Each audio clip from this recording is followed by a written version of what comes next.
오늘 읽은 말씀에 근거해서 텅 빈 하늘을 채우는 복된 소식이라고 하는 제목으로 말씀드리겠습니다.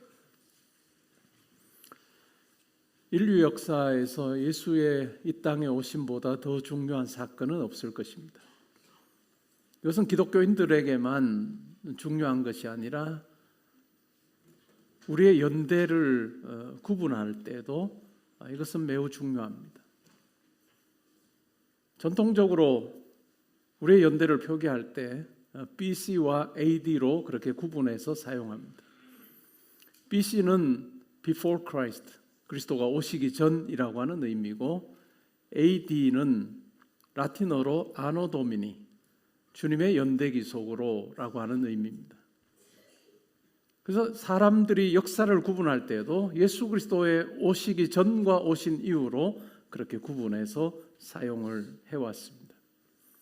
물론 한 40년, 한 50년 전부터 너무 기독교적인 색채가 강하지 않느냐, 너무 연대를 구분할 때도, 표기할 때도 너무 기독교적인 색채가 강하다. 그래서 기독교적인 색깔을 빼고 BCE, CE로 표기하자. Before Common Era, Common Era, 이렇게 표기하면 좋겠다라고 이야기를 하는 사람들도 있습니다. 그러나 여전히 많은 사람들에게는 BC와 AD가 훨씬 더 친숙합니다. 믿는 사람이건 믿지 않는 사람이건 인류 역사에서 가장 큰 사건이 있다고 한다면 바로 우리의 연대를 표기하게 만든 이 사건일 것입니다. 예수님께서 언제쯤 이 세상에 태어나셨을까? 내가 생각을 해보면 AD 1년은 아닌 것 같습니다. AD 1년이 아니라 아마 BC 4년, 그리고 그것보다 조금 이전일 것 같아요. 왜냐하면 헤롯 대왕이 BC 4년에, 주전 4년에 세상을 떠납니다. 그런데 예수님께서는 헤롯 대왕이 재임하고 있을 때, 살아있을 때 예수님께서 이 세상에 탄생하셨기 때문에 BC 4년, 가장 늦어도 BC 4년 아니면 BC 5년 그 경이 아닐까라고 하는 추측을 합니다. 오늘 본문에 보니까 베들레헴 부근의 목자들이 양을 치고 있습니다. 밤이었습니다. 그들이 뭘 했을까요? 그냥 우리가 한번 상상해 보면 좋을 것 같아요. 모여서 아마 이야기를 했을 수도 있을 것입니다. 오늘날이면 어떨까요? 밤도 특별히 제약이 별로 없습니다. 이동하는 데도 제약이 없고 또 길을 걷는데도 별로 어려움이 없습니다. 왜냐하면 전깃불이 환하게 밝혀주기 때문에 걷는데도 문제가 없고 이동하는데도 문제가 없습니다. 그런데 2000년 전 베들레헴, 예루살렘도 아니고, 예루살렘도 마찬가지였을 건데 베들레헴은 어땠을까요? 해가 지고 나면 깜깜했습니다. 해가 지고 나면 빛이라곤 달빛하고 별빛밖에 없는 그런 형편이었을 겁니다. 잤을 수도 있고 일찍 잠자리에 들었을 수도 있고, 아니면 지켜야 되겠죠. 양떼를 맹수로부터 지켜야 하기 때문에 불침번을 서는 사람도 있었을 것입니다. 어떤 대화를 했을까라고 생각을 해보면 우리가 읽지는 않았지만 2장 앞부분에 이런 내용이 나옵니다. 가이사라 아우구스투스 황제라는 거죠. 로마 황제가 영을 내려서 다 호적을 하라라고 그렇게 이야기를 했고, 이 호적하는 일을 집행했던 사람이 바로 수리아의 총독이었던 구레뇨입니다. 총독이 이와 같은 그 호적하는 일을 집행했던 집행관입니다. 왜 호적을 했을까? 아마 그런 이야기를 하지 않았을까요? 왜 호적을 하라는 거냐? 그러면서 이 목자들이 아마 우리에게 더 많은 세금을 거두어 드리려고 그런 행동하는 거 아닐까? 여러 가지 추측이 섞인 이야기를 했을 것입니다. 이제까지도 로마가 우리에게서 많은 세금을 거두어 갔는데 이제 더 많은 세금을 내야 되지 않을까 하는 염려 섞인 이야기들도 아마 목자들이 나누었을 가능성이 큽니다. 그만큼 어려웠던 거죠. 그러면서 그들이 살고 있는 환경, 로마 제국의 압제 가운데 사는 그러한 삶의 고단함에 대해서 목자들이 이야기했을 것이고, 그리고 자기들의 지금의 현실에 대해서도 아마 대화를 나눴을 겁니다. 야, 우리가 언제까지 양치며 살아야 되냐?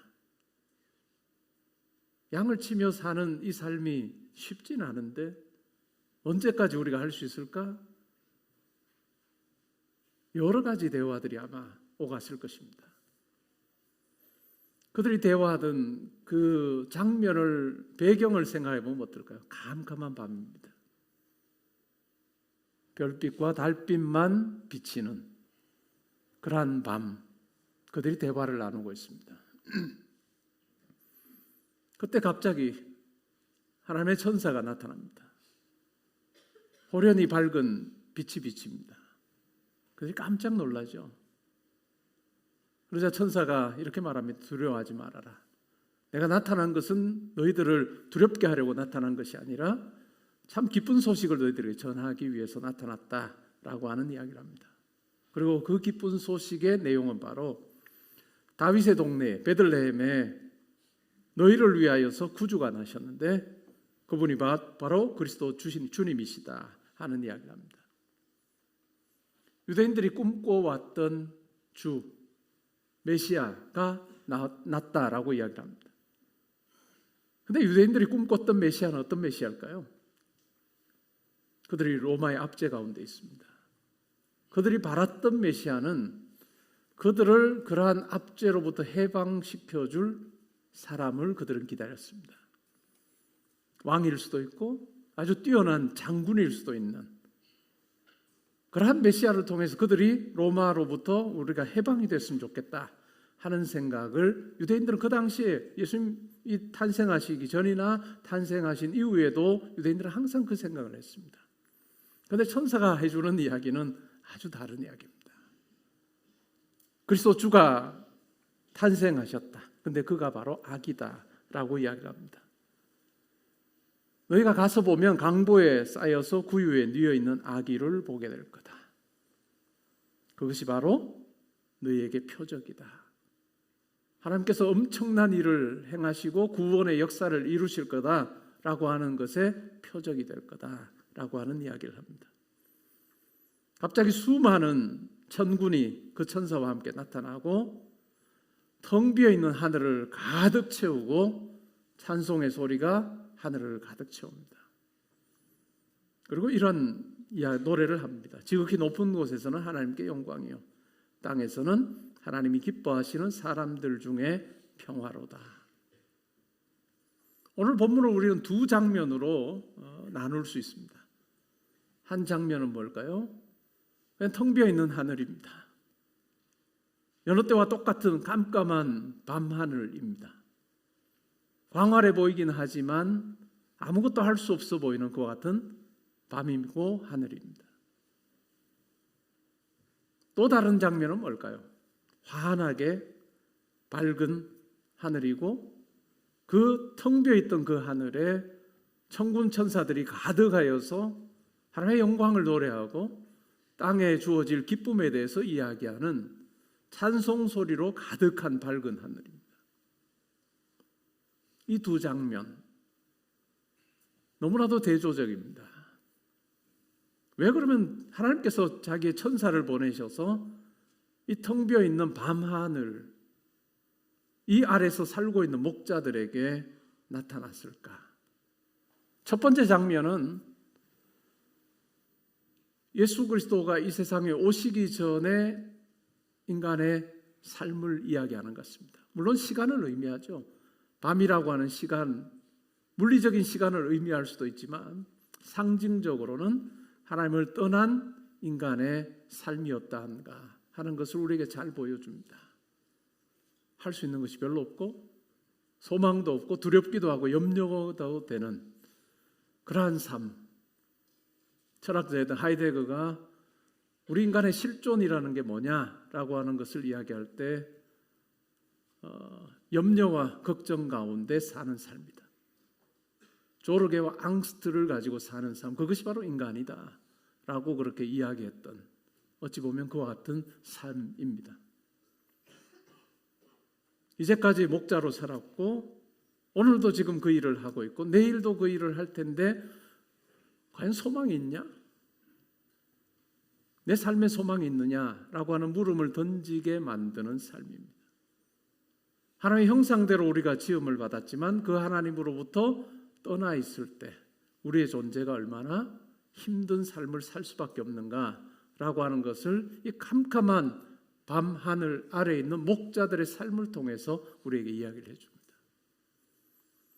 우리가 창세기 앞부분을 보면 하나님께서 사람을 자기 형상대로 지으시고 나서 너무너무 좋아하셨습니다. 왜 좋아하셨을까요?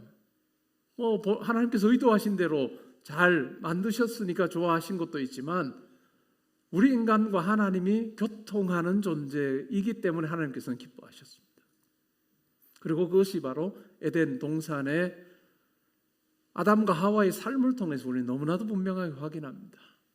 하나님과 함께하는 삶입니다. 그런데 인간이 타락합니다. 하나님께서 먹지 말라고 한 그 실과를 선악과를 먹습니다. 죄를 범한 것이죠. 그리고 나서 엄청난 변화가 일어납니다. 어떤 변화가 일어날까요? 이제는 하나님이 두려운 거예요. 하나님의 낯을 피해서 숨습니다. 하나님과 친밀한 교제 가운데 살았던 사람이지만 하나님의 명령을 어기게 될 때, 죄를 범하게 될 때 하나님으로부터 분리되는, 하나님과 함께하는 것이 두렵고 하나님의 눈을 피하여 숨어야 되는 삶, 그것이 바로 타락한 인간의 모습입니다. 밤하늘 아래 살아가는 모습입니다. 열심히 수고하고 애씁니다. 이 세상에 태어나서 자기에게 생명이 주어져 있는 동안에 여러 가지 노력을 기울입니다. 때로는 내가 이것을 하면 내 인생이 만족할 수 있을 거다. 내가 만족한 삶을 살 수 있을 거다라고 생각하면서 자기를 만족해 할 만한 것을 추구하며 달려갑니다. 자본주의 사회에서 물질입니다. 돈을 많이 가지면 내 인생이 복될 거다라고 생각하고 돈을 쫓아서 사람들이 살아갑니다. 명예를 누리면 또한 내가 원하는 것을 얻으면 내가 바라던 것을 내 손에 쥐게 되면 내 삶은 평안할 것이고 행복할 거다라고 생각하며 많은 사람들이 살아갑니다. 그런데 그렇게 생각하며 열심히 내어서 자기가 뭔가를 얻었을 때 그 삶이 만족스럽지 않습니다. 그래서 계속 뭐라고 이야기할까요? 더 가지면 더더병에 다 걸리게 만듭니다. 캄캄한 밤하늘 아래 사는 존재, 더더병을 지니고 염려와 걱정을 하며 살아가다가 끝나야 되는 삶입니다. 그것이 바로 인간의 실존입니다. 그런데 이것으로 끝나지 않도록 하기 위해서 하나님께서 놀라운 일을 행하십니다. 두 번째 장면입니다. 하나님께서 천사를 보내셔서 캄캄한 밤하늘 아래 양을 치는 목자들에게 아주 엄청난 이야기를 들려줍니다. 기쁜 복된 소식을 전해줍니다. 그 복된 소식의 내용은 바로 메시아입니다. 근데 그들이 생각했던 메시아와 다릅니다. 아기로 태어난 그리스도 주에 대한 이야기를 합니다. 하나님께서 자기의 아들을, 예수를 이 땅에 아기로 보내셔서 그 아기를 통해서, 그 예수를 통해서 캄캄한 밤하늘 아래 소망 없이 염려와 걱정으로 불안해하며 살다가 끝나야 되는 인생에게 참된 소망을 허락해 주십니다. 이제는 더 이상 깜깜한 밤하늘 아래 사는 것이 아니라 환한, 그리고 텅 비어 있는 하늘이 아니라 찬양의 소리로, 또한 기쁨의 소리로 가득 찬 그와 같은 빛이신 하나님처럼 이제는 그 밤하늘이 환하게 된 그와 같은 삶이 가능하도록 하기 위해서 하나님께서 놀라운 일을 행하셔서 자기 아들을 아기로 이 세상에 보내십니다. 그래서 결국은 그 예수를 통해서 우리가 하나님의 자녀가 되고 하나님과 다시 친밀한 관계를 유지하는 그와 같은 놀라운 일이 우리 가운데 일어나게 하셨습니다. 두 번째, 이 장면은 너무나도 첫 번째 장면과는 대조적입니다. 왜 그러면 하나님께서 아기로 보내셨을까? 자기 아들을 이 세상에 보내실 때, 구세주로 보내실 때, 구원자로 보내실 때 유대인들이 생각했던 것처럼 그렇게 왕으로 보내시거나 아니면 장군으로 보내시거나 해서 로마의 압제로부터 이스라엘을 건져내시면 될 것 같은데 왜 그러면 아기로 보내셨을까? 하나님의 마음이 고스란히 이 속에 들어있는 것 같습니다. 하나님이 너무너무 크신 분입니다. 온 우주 만물을 창조하셨고 또 지금도 주관하고 계십니다. 수십억 명의 사람들, 세상에 살고 있는 사람들의 삶에 하나님께서는 개입하십니다. 우리 생각하고는 너무너무 달라요. 만약에 우리에게 우리가 어느 세상을 주관할 수 있는 그런 어떤 권한을 우리에게 허락해 주신다면 우리 각자가 그 권한을 행사한다고 하면 어떨까요? 엉망이 될 겁니다. 엉망이 될 거예요. 왜냐하면 그것이 이기적인 본성이 있기 때문에 그래요. 겨울이 됩니다. 우리 교회가 길거리에서 잘 보입니다. 그리고 도로변에 공사하는 중에 있습니다. 이기적인 본성, 타락한 본성을 가지고 있으면 어떻게 될까요? 야, 우리 교회가 진짜 잘 보이면 좋을 텐데 저 앞에 건물 없어지면 안 돼? 이게 타락한 본성이에요. 교회가 잘 보이면 좋겠는데 그러면 뭐 불필요한 건물도 싹 없어지면 좋겠는데 이것이 우리 본성이에요. 만약에 이런 본성을 지니고 있는 우리에게 하나님께 세상을 맡기신다면 어떻게 될까요? 난리 날 겁니다. 뒤죽박죽이 돼서 세상이 제대로 굴러가지 않을 거예요. 근데 그렇게 크신 하나님이 왜 그럼 자기 아들을 아기로 보내셨을까 생각해 보면 너무나도 크시기 때문에 우리에게 딱 맞춰서 보내주신 겁니다. 우리를 위협하기 위해서 아들을 보내신 것이 아니라 내가 너희들을 안아주고 싶다. 내가 너희들에게 가까이 가고 싶고 내가 너희들과 친밀한 관계 속에 거하기를 원하신다 라고 하는 그 뜻이 바로 자기 아들을 아기로 보내심 속에 아주 분명하게 드러나 있습니다. 그래서 우리가 예수를 믿고 하나님의 자녀가 되고 구원 백성이 되고 천국 백성이 된다라고 하는 것을 다르게 말하면 하나님과 친밀함을 유지하는 삶이 가능해지는 것입니다. 내가 예수 믿으면 천국을 내가 소유한 자로 살게 된다는 그 정도가 아니라 타락하기 전에 아담이 하나님과 누렸던 그 친밀한 그 관계, 그것을 우리가 예수 그리스도, 이 땅에 오신 예수 그리스도 통해서 또 장차 그 이후에 오시고 나서도 십자가에 달려 우리의 죄를 대신하여 죽으시고 부활하신 그 예수 그리스도를 통해서 우리가 누리게 되는 그 혜택이 무엇인가 하면 하나님과 친밀한 관계 속에 거하는 것입니다. 우리를 위해서 이와 같은 사랑을 베풀으신 그 하나님을 책 속에서 만나는 것이 아니라 나의 구체적인 삶의 자리에서 경험하는 거예요. 온 우주 만물을 창조하셨던 그 하나님의 지혜가 내 삶에 함께 하셔서 지혜로 역사하시는 것을 경험하는 거예요. 그 하나님의 놀라운 능력이 내 삶을 주장하여서 내 지혜와 내 능력으로 사는 것이 아니라 하나님의 지혜에 붙들려서, 능력에 붙들려서 사는 삶이 가능해지는구나 라고 하는 것을 삶의 자리에서 체험하는 거예요. 우리 성도의 삶이라고 하는 것은 이와 같은 생생한 고백들이 내 삶의 자리에서 얼마나 분명하게 있는가라고 하는 것이 중요한 거예요.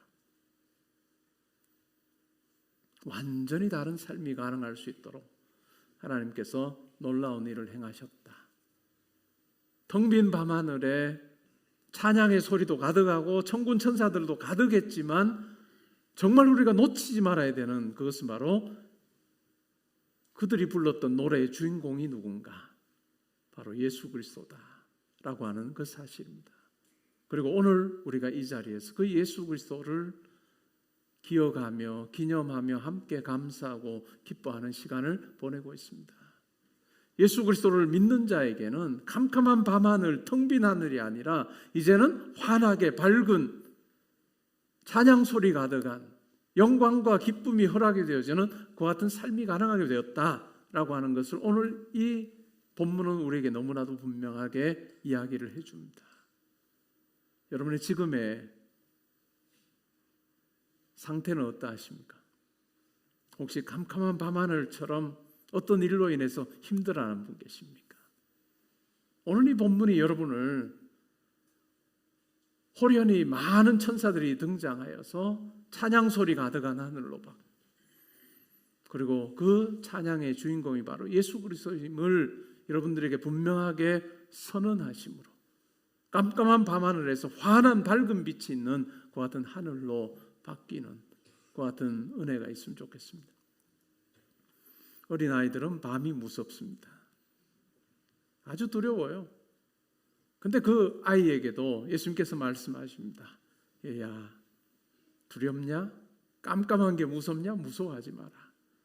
내가 평생 너와 함께 할 테니 두려워하지 마라 라고 주님께서 우리 아이들에게 말씀해 주실 것입니다. 10대로 살아가는 삶이 녹록지 않습니다. 비교하며 살아갑니다. 치열한 입시 전쟁 속에 살아갑니다. 내 존재의 가치, 내 가치, 학교에서는 성적에 따라서 매겨집니다. 공부 잘하면 가치가 있는 것 같고 공부 못하면 그냥 가치가 없는 것처럼 그렇게 여겨지는 그러한 비교와 경쟁 속에서 살아갑니다. 그러한 10대 우리 청소년들을 향해서 예수님께서 말씀합니다. 너의 가치? 성적이 매겨주는 그 가치가 아니고 사회가 줄 세우는 그 가치가 아니고 하나님께서 너를 위해서 자기의 하나뿐인 아들을 내어주고 너를 딸 삼고 아들 삼았던 그 가치야 라고 말씀해 줍니다. 예수님께서 너는 나에게 가장 소중한 존재다 라고 그렇게 말씀해 주시는 그 음성이 들리면 좋겠습니다. 20대, 30대 미래를 준비하고 꿈꾸며 또 사회에서 생활하고 있습니다. 오늘날 현대인의 모든 공통된 고민이 뭘까요? 앞으로 미래는 어떠할까? 20년 뒤, 30년 뒤 과연 어떤 세상이 올까? 기술 사회로 진입해서 아주 빠른 속도로 이렇게 발전하고 있는데 과연 내가 하는 일은 계속 할 수 있을까? 과연 어떤 세상이 올까? 두려움과 염려, 불안함이 있습니다. 그러한 우리 20대, 30대 분들을 향해서 두려워하지 마라.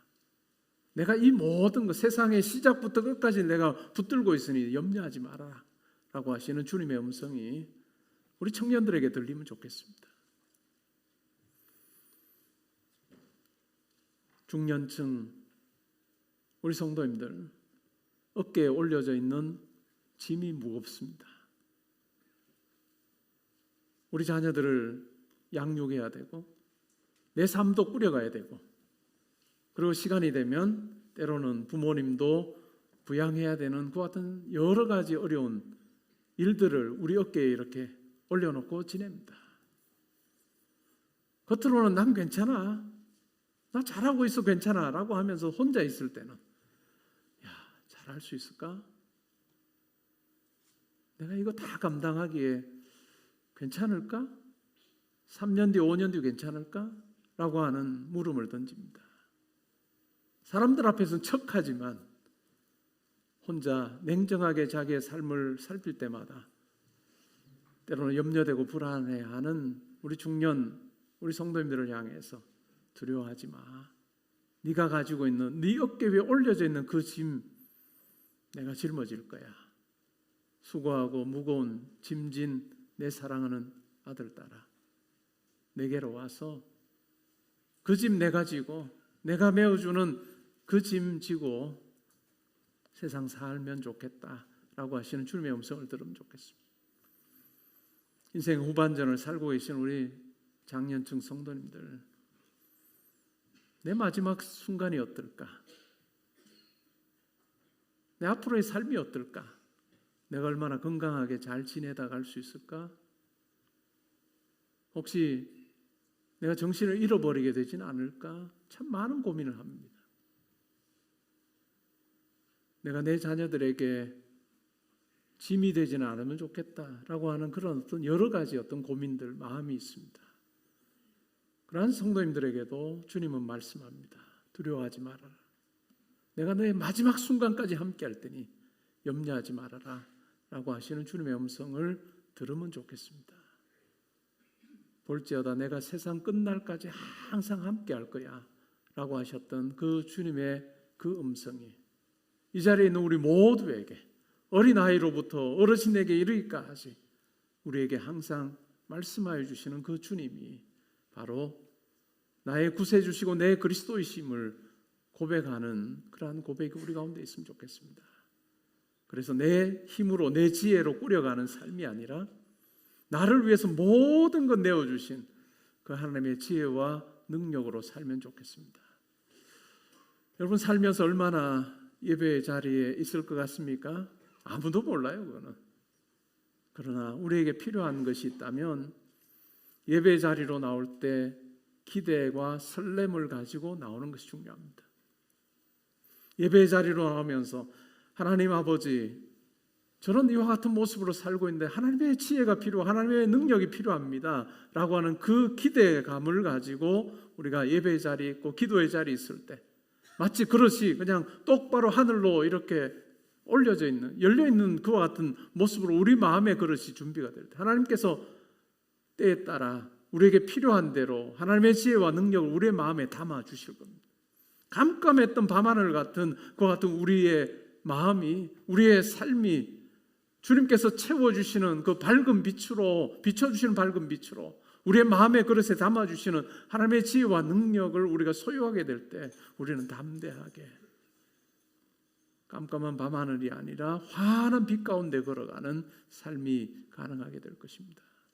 예배 자리에 나올 때 아무런 기대와 소망 없이 설렘 없이 그냥 나오면 아무런 변화도 일어나지 않습니다. 기대와 설렘을 가지고 하나님 앞에 나올 때 우리의 마음의 그릇이 엎어져 있지 않고 열려 있을 때 하나님께서 그 위에 필요한 대로 공급해 주실 것입니다. 여러분 신앙생활하면서 이 부분만 되면 아무 걱정할 게 없습니다. 예배 자리에 나올 때 준비하여서 하나님 오늘 이 시간 제가 내게 찾아오시는 주님을 만나기를 소원합니다 하는 마음으로 여러분의 마음의 그릇이 하나님을 향해 열려 있을 때 하나님께서 공급해 주시는 힘으로 살 것입니다. 내 생각과 내 경우의 수가 아니라 하나님의 경우의 수대로 하나님의 붙들어 주신 대로 사는 삶이 가능하게 될 것입니다. 사랑하는 성도 여러분, 우리가 예배 자리로 나올 수 있는 것이 얼마나 놀라운 특권인지요. 그리고 예배 자리 그냥 왔다가 가는 자리가 아니라 온 우주 만물을 창조하신 하나님께서 여러분 한 분 한 분에게 부어주시는 그 은혜를 체험하며 그 능력을 체험하며 내가 붙들고 있으니 두려워하지 마라. 담대하게 너에게 맡겨진 일 잘 감당해라. 응원해 주시고 우리와 함께 하시는 하나님을 만나게 될 때 내 생각대로 사는 삶이 아니라 아버지의 뜻을 이루는 삶을 살게 될 것입니다. 저는 우리 성도님들을 위해 기도할 때마다 하나님 정말 우리 모든 성도님들이 연령에 상관없이 모든 성도님들이 이 하나님께 붙들린 삶을 살게 해주십시오. 그럴 때 그것이 얼마나 복되고 영광스러운지를 경험하게 해주십시오. 그래서 하나님 안에 있음이 얼마나 행복한지를 날마다 고백하며 설렘 가운데 하나님을 바라보는 자로 살게 하여 주옵소서. 오늘 이 자리에 참석한 우리 모든 성도님들이 여러분의 지혜가 아니고 여러분의 능력이 아니라 하나님의 지혜와 능력으로 사는 아버지의 것 가지고 살아가는 그 어떤 복된 삶 사실 수 있기를 주님의 이름으로 축복합니다.